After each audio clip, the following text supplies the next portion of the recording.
À Pan M360, nous avons 3 jeunes chanteuses et chanteurs qui font partie du Chœur national des jeunes du Canada. Et ce chœur national inclut de jeunes chanteurs et chanteuses des 10 provinces et enfin de tout le territoire canadien. Et on a devant nous la section québécoise, si je comprends bien. Oui, c'est ça. Donc, avec nous, nous avons le baryton basse Matthew Adam, nous avons la soprano Salomé Karam et l'alto Dania Jane Victor. Bonjour. Bonjour. Bonjour. Alors, donc, vous représentez le Québec à l'intérieur d'un chœur national. Comment votre sélection a-t-elle été faite, premièrement? Donc, je crois que pour chaque province, il doit y avoir 3-4 chanteurs qui représentent le chœur national. Des fois, ça peut être alto, basse, ténor et soprano. Mais nous, on représente nous 3. Donc, c'est ça. Oui, et on est auditionné par, on envoie des enregistrements et l'extrait d'une pièce chorale. Lettre de recommandation pour savoir quelle personne qui pourrait vous, comment dire, recommander. Et un résumé musique chorale pour savoir ton expérience en tant que tel dans le monde de chorale. Et depuis quand faites-vous partie de ce chœur très prestigieux? Je pense que c'est notre première année. Première année pour nous deux. Et pour moi, c'est mon 4e fois que je fais partie de la Chœur national jeune canadien. Et qu'est-ce que ça implique en termes de performance? Êtes-vous sollicité plusieurs fois pendant une année? Travaillez-vous sur un projet précis? Comment ça se passe? Ça se passe par intensif. C'est un rendez-vous annuel ou bisannuel. Chaque 2 ans. C'est ça, chaque 2 ans. Donc, c'est sous la forme d'une intensive pendant une semaine. On est en train de la faire actuellement et c'est suivi par une tournée de concerts. Oui. Et donc, c'est une expérience unique. C'est une séance très intense qui dure quelques jours, finalement. Ce n'est pas un engagement permanent, si je comprends bien. Non. Tout à fait. Oui. Et comment vivez-vous le début de cette expérience? Mais pas pour Matthew, parce qu'il est là depuis un moment, mais vous, mesdames, vous êtes nouvellement arrivées. Oui. C'est vraiment très, très intensif, mais on doit tout de suite trouver une très forte cohésion de groupe et sonore. Et je trouve ça vraiment, vraiment intéressant parce que ces personnes qui étaient des étrangères pour moi, des inconnus, il y a quelques jours, sont devenues vraiment des personnes avec qui je partage un lien très fort musicalement, mais humainement surtout.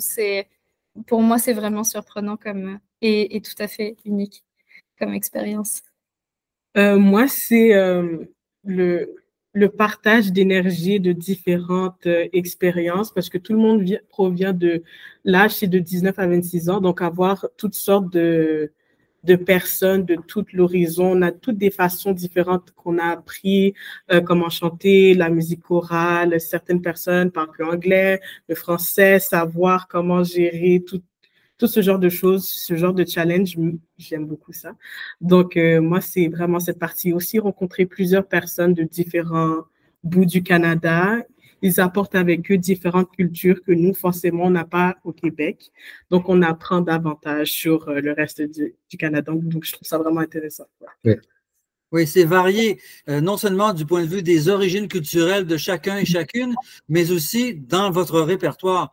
Peut-on parler d'une approche foncièrement classique dans ce chœur, ou bien c'est une approche hétérogène qui va dans toutes sortes de directions? Moi, je crois que tout dépendamment de la pièce, il y a, on va dire, des folklores québécois qu'on chante. Donc ça, c'est une différente approche qu'on va dire des chansons classiques, considérées classiques. Il y a aussi des chansons. Il y a des pièces contemporaines aussi. Et puis, on chante aussi dans une diversité de langues. Il y a beaucoup de pièces françaises parce que je crois que Roselyne a voulu cette année honorer aussi la langue française puisque ça se passe au Québec, mais il y a quand même une grande diversité de langues et de répertoires. Ça va de la musique ancienne à la musique contemporaine en passant par la chanson, le folklore ou des choses très romantiques. Je pense que c'est vraiment diversifié.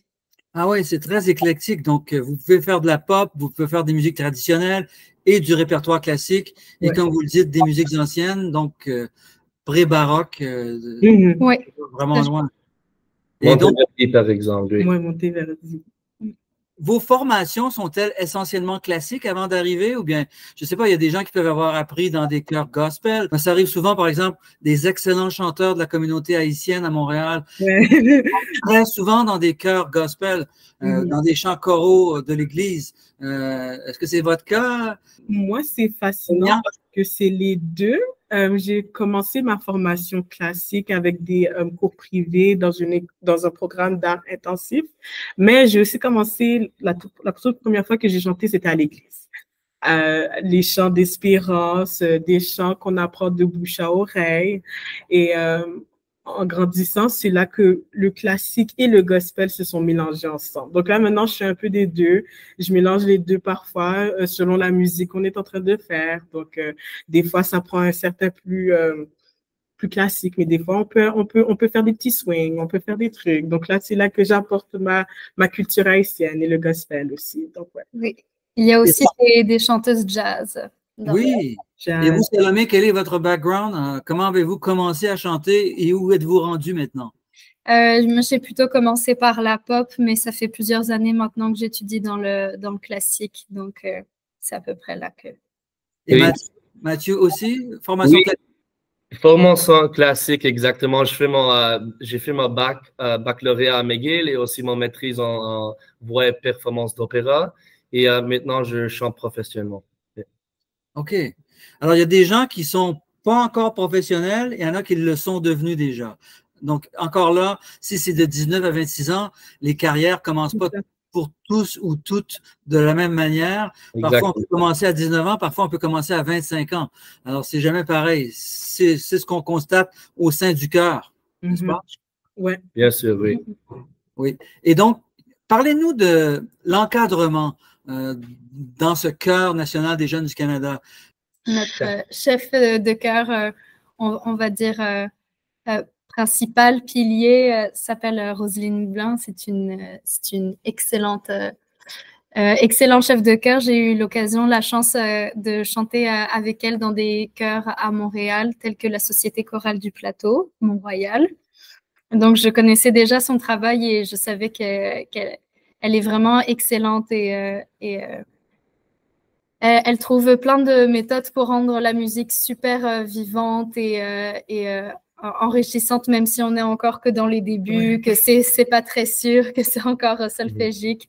Elle est vraiment fantastique. Elle a une énergie qui nous tient du matin au soir. Jusqu'au soir. Jusqu'au soir. C'est impressionnant. Oui, Roselyne a une très, très belle réputation dans le monde choral au Québec. Elle est très connue. Elle a une grande expérience. Et donc, elle travaille beaucoup aussi avec les jeunes, les artistes, les émergents aussi.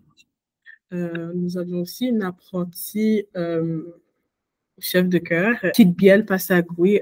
Elle vient des Philippines et elle vient plutôt avec une différente énergie émotionnelle, beaucoup plus avec les émotions et une différente façon de chanter qu'on a ici au Canada ou au Québec en tant que tel.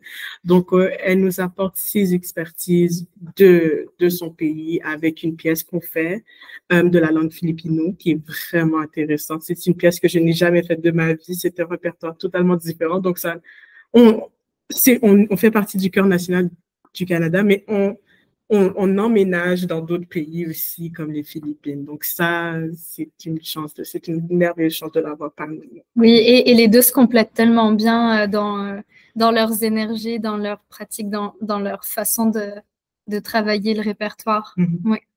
Oui, le Canada est de toute façon une mosaïque culturelle en soi. Et donc, c'est évidemment, ça se reflète dans le chœur national.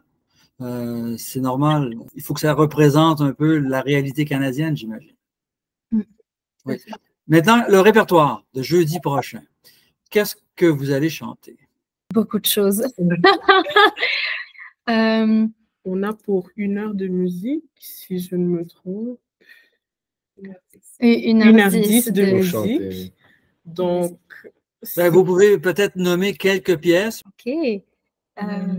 Nous allons avoir 2 pièces de Claude Champagne, qui est quand même un compositeur qui est assez connu du Canada, avec Ses Pinsons avec Sandrouille, et la deuxième... Nous étions 3 capitaines. Nous avons aussi un Rachmaninoff. Oui. Du Poulenc. Francis Poulenc. Les Jeans de Forêt. Robert Ricari. Oui, tout à fait. Et aussi une sélection de Jean-Pierre Ferland aussi. Oui, puisqu'il nous a quittés, vous avez ajouté des pièces de son répertoire dans ce contexte. Mais nous avons aussi du Purcell et 2 pièces pour chœur contemporaine de Sokolovitch. Êtes-vous dans vos premières expériences de musique contemporaine chantée? Non, mais celle-ci est vraiment... Vous allez voir. Sokolovitch est une très grande compositrice. Bien sûr. Elle est jouée par les orchestres nationaux depuis un moment. C'est une des meilleures compositrices de Montréal, en fait. Oui. Donc, de Jean-Pierre Ferland à Henry Purcell, il y a tout un monde. À tout. Oui. En passant par une pièce des Philippines et Monteverdi. Bon, voilà. Et maintenant, pour acquérir une cohésion, évidemment, un chœur qui se rassemble une fois ou 2 ans, ou plus ou moins comme ça, ça prend quand même un moment avant que la sauce prenne, c'est-à-dire que tout le monde soit bien en harmonie, que vraiment qu'on sente l'esprit de corps et l'esprit de cœur, en fait. Donc, c'est justement pour ça qu'on a une semaine de répétition intensive. Donc, on reste ensemble du matin jusqu'au soir. Et même après les pratiques, on peut jouer entre nous hors les supervisions des adultes, par exemple. Et c'est là que je trouve qu'on peut se rejoindre encore plus, d'une façon beaucoup plus émotionnelle. Comme ça, le son de la chorale fait plus de sens. Le son de la chorale s'en trouve enrichi, même si ce sont les relations interpersonnelles qui font la richesse parfois et qui améliorent, comme vous le dites, la cohésion d'un chœur. Et puis aussi en passant par des exercices, par exemple, on va nous demander de mélanger les pupitres ou alors de chanter, par exemple, les sopranos pour les ténors pour les sopranos. Des fois, Roselyne nous fait mettre face à face et donc on est obligé de chanter pour d'écouter quelqu'un d'autre et pas juste rester complètement refermé sur sa voix, sa partie. Donc, ça aussi, ça nous aide à trouver du son de groupe, à se mélanger vraiment. Et vous, Mathieu, Salomé et Dania Jane, pensez-vous que le chant choral ou chanter en chœur est plus intéressant que chanter en solo ou vous n'avez aucune préférence? Pour moi, chanter dans le choral, c'est le plus honnête expérience musicale que je fais dans ma vie, avec des gens qui viennent d'autour du monde, d'autour du Canada, avec des différentes cultures, d'expériences. Et c'est juste une expérience incroyable ensemble avec tout le monde. Personnellement, un peu comme Mathieu, je préfère chanter en petit groupe ou en choral, juste parce que une certaine richesse qu'on trouve dans le chant choral que dans le sens solo, je trouve. Il y a plusieurs textures, plusieurs voix, et comme toutes ces voix et toutes ces couleurs font qu'un. Et j'aime bien ce sens de la chorale, c'est pour ça que je préfère chanter en chorale. Et Salomé? C'est une très bonne question. Je pense que les deux s'apportent et je trouve ça très intéressant de faire un travail personnel vocal, mais je ne m'imagine pas me passer de chant choral parce qu'il y a quelque chose de trop fort, de trop vibrant, de trop émotionnel à partager quelque chose de cette ampleur-là avec un groupe de personnes. Eh bien, Matthew Adams, Salomé Karam, Dania Jane, Victor, du Chœur national des jeunes du Canada, qui chantent dans le contexte de Podium, qui est à la fois un festival de chant choral et aussi un congrès de la grande famille chorale canadienne. Oui. Encore, vous allez vous produirez jeudi le 16 mai à 20h à l'église Saint-Andrew et Saint-Paul. et on y sera. Oui, venez en grand nombre. Merci beaucoup. Mesdames, messieurs. Merci pour votre temps. Portez-vous bien. Au revoir. Bonne chance dans votre carrière.